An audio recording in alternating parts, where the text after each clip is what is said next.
mahusiano. Baba, katika jina la Yesu Kristo, ninatamka neema kwa ajili ya mtumishi wako. Ninaomba neema na kibali cha Roho Mtakatifu katika jina la Yesu Kristo.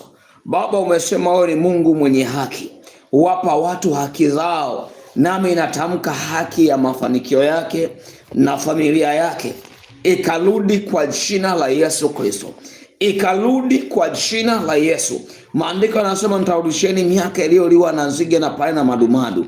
Hali yenu iliyokuwa imeliwa ya mafanikio na ongezeko na kibali kwenye maisha yako, ninairudisha kuanzia tarehe ya leo kwa mamlaka ya jina la Yesu Kristo. Ninairudisha kwa mamlaka ya jina la Yesu Kristo.